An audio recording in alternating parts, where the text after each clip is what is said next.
Violin playing can be improved in a surprisingly short time. We present a group of young players who accomplished a great deal during 12 lessons within 8 days. They made use of principles in the University of Illinois String Research Project.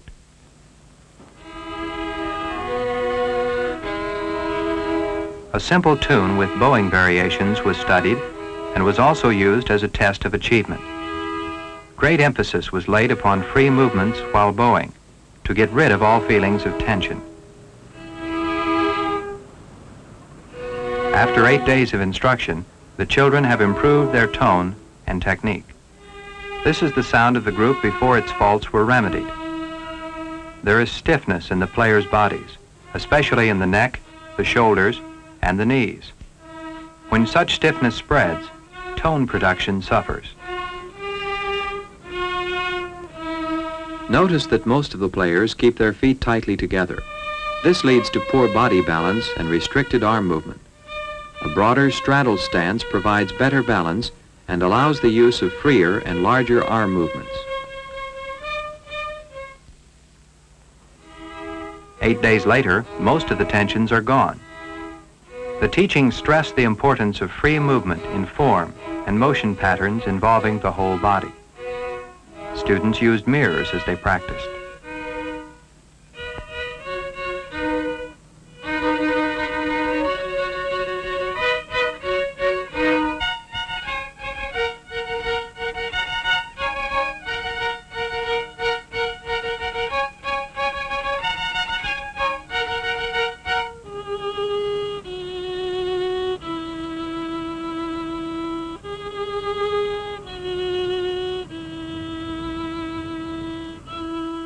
Terry, a talented boy, is struggling as he plays. The violin is too much in front of his chest, held mainly by his hand.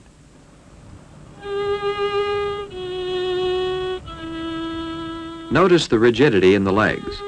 A little movement in the knees and a slight transfer of body weight during large bowing movements would make Terry's playing better coordinated and more relaxed. The elbow is too far to his right.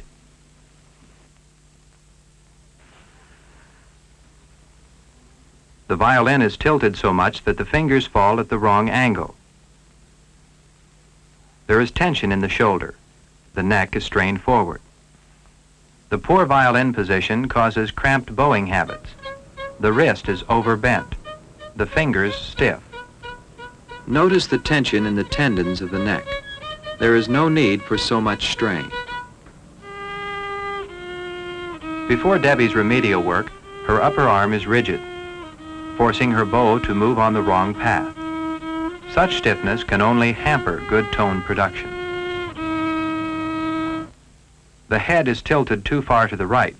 Even the neck is stiff. The big knuckle of the index finger is too close to the bow. The thumb and fingers are straight and stiff. Debbie and Terry, along with other pupils, were given games and exercises to improve their playing form.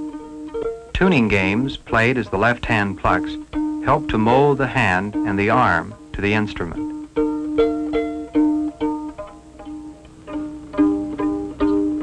The shuttle game demands large movements of the left arm, frees it from a cramped setting in one position. At first, the right hand helps to steady the violin.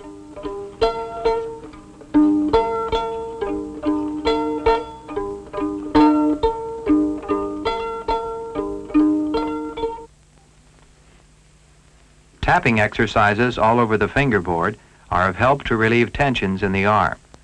They also pave the way to a vibrato.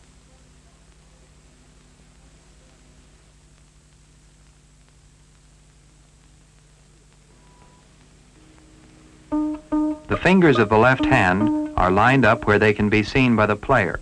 Then the fingers and violin are moved into playing position.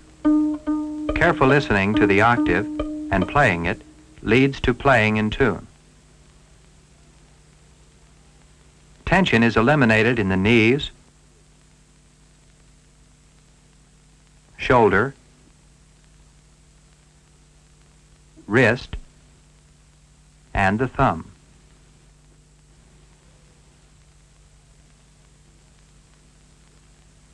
the violin is held too low.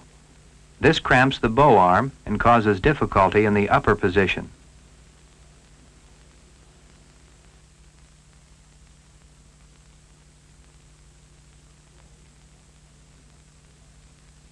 The scroll must not point too much to the left, or the right arm will be strained when playing near the bow tip.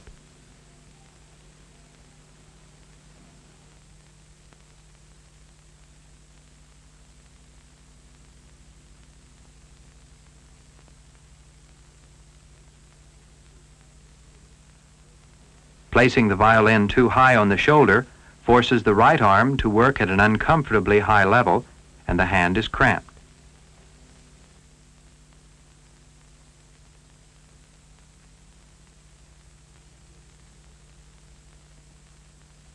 Let's look at him again.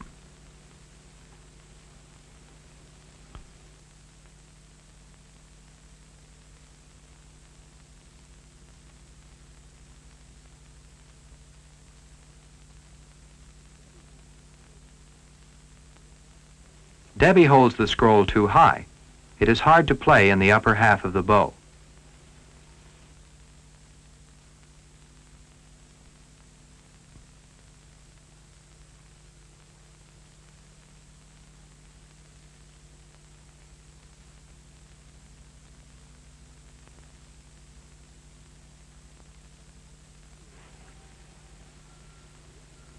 Now we have the violin well placed. The end button is approximately at the center of the throat. So we can easily play in the low and the high positions, at the frog or at the tip.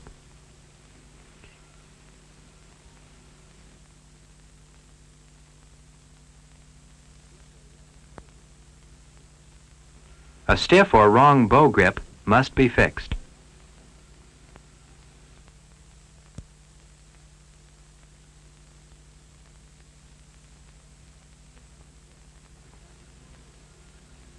The thumb tip is the center of the bow grip, and the thumb supports the bow from underneath. The middle finger and the thumb make a circle that includes the stick. This circle and the whole arm are kept lightly suspended and gently shaken free of tensions. The ring finger embraces the bow next to the middle finger. The index and the little fingers must not crowd their neighbors. Bow landing games are often practiced, always with large arched motions as the fingers stay well rounded on the bow.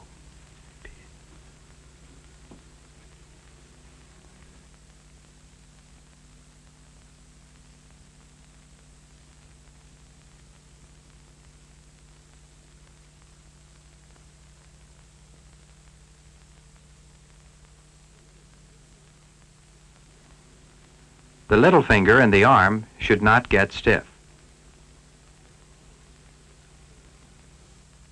A fixed elbow position is discouraged, for such a position creates tension in the arm and shoulder. Near the end of the down bow, the elbow moves slightly forward to keep the bow moving straight with the bridge.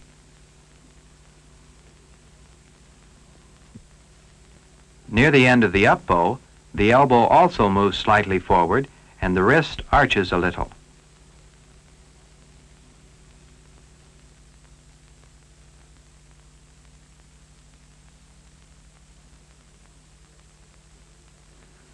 While making a long stroke, the body weight often transfers to another foot. This keeps the body relaxed so it can participate in broad bowing motions. Free bowing movements are encouraged by playing the rebound stroke.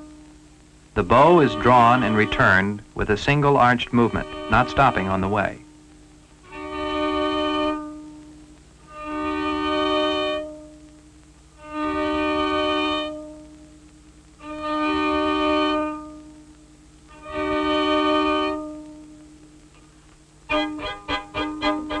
It is easy to bounce the bow.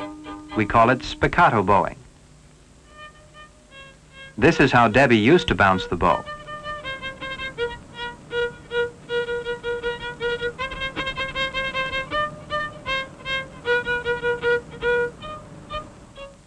Terry did it this way.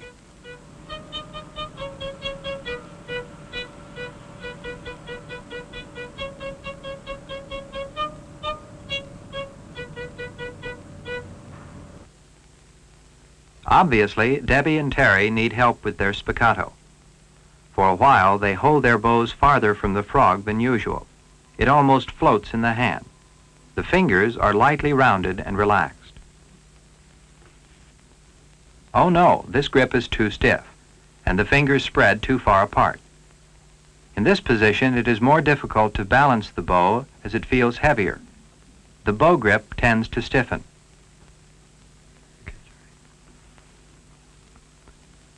For a while, the bow is bounced silently, as if it were a ball. The bounces are quite near the hand. Gradually, the bounces are moved away from the hand.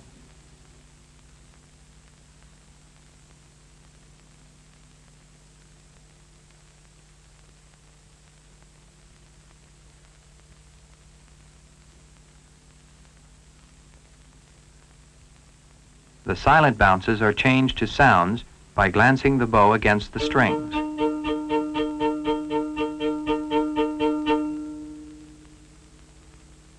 The bounces make various rhythms.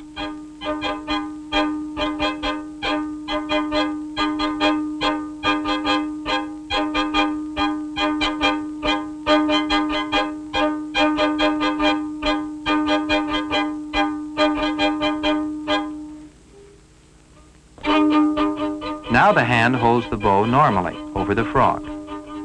In this position, it is more difficult to balance the bow as it feels heavier. The bow grip tends to stiffen. The bounces make various rhythms.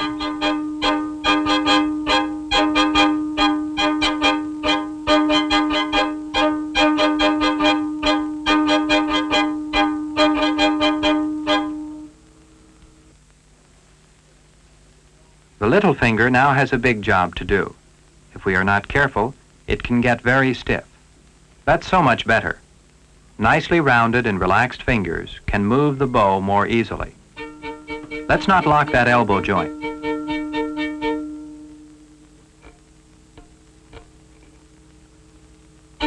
Let the forearm swing a little, back and forth. Bold movements are encouraged. The elbow rises and drops with the string crossings. Not this, the elbow is stiff, and the spiccato is played from the shoulders. Too high an elbow and a stiff shoulder.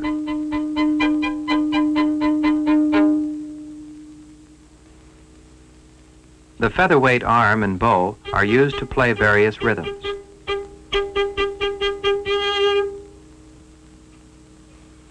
We are ready to bounce the bow fast. First, we play fast near the tip, with no bounce. Then, moving upward, we search for the spot where the bow starts to bounce.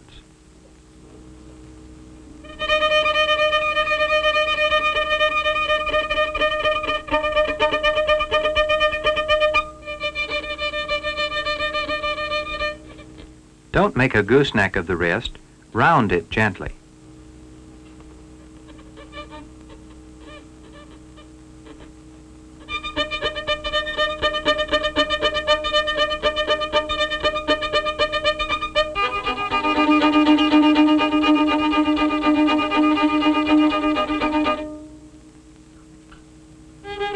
It is the vertical direction of the stroke given to the frog that causes the bow to bounce.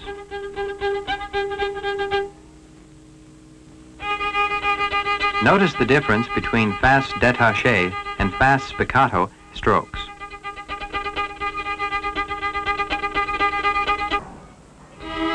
The principles of this string research project were tested during a summer youth music camp at the University of Illinois. The improvements may be observed as we present briefly the children one by one. Debbie again before instruction. Rigid bow grip. Stiff bow arm. Strain in the neck. Poor tone because of crooked bowing. After 8 days, much improvement in bowing and tone. The neck strain is gone.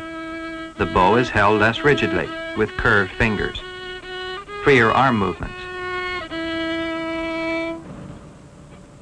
Before instruction, a very tense body attitude. Stiff fingers on the bow. Shaky rhythm and spiccato.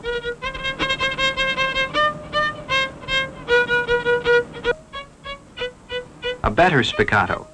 Better bow grip. Improved usage of the bow arm. More relaxed body. Here is Leslie before instruction. High wrist. Low scroll.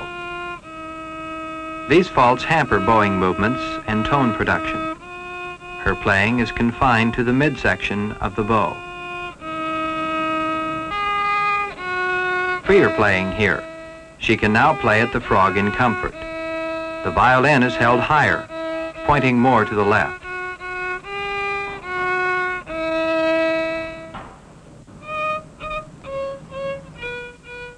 Leslie is timid here. Her bow grip is stiff. The rhythm upset because she is using the wrong part of the bow.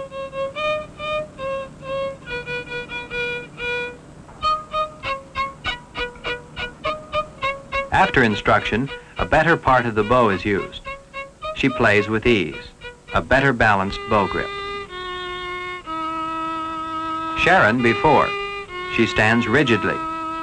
Gooseneck wrist caused by cramped violin position. Stiff bow grip. Avoids upper part of the bow. Her tone is small. After instruction, her tone is better. She bows more freely because the violin is moved higher and more to the left on the shoulder. Fingers and wrist gently rounded.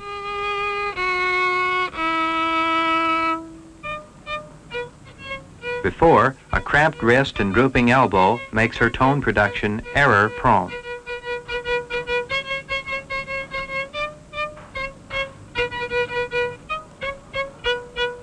After 8 days, she has somewhat improved her wrist and elbow positions, and consequently her tone. Bob labors hard, with stiff arm and bow grip. Poor tone, stiff shoulders, crooked bowing.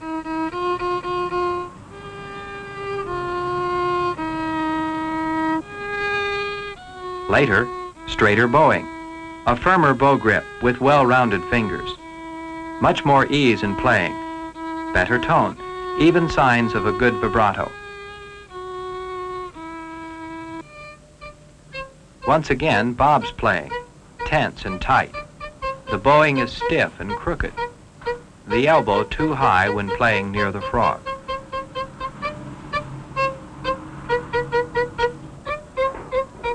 Eight days later, the elbow is lower and the tone better. The bow grip is rounded, more secure. He doesn't labor so hard. He bounces the bow quite well.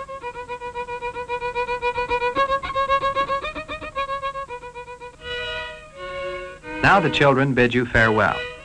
Tomorrow they will leave the youth music camp with a sense of accomplishment. They play better and more comfortably, so they will enjoy their playing more from now on.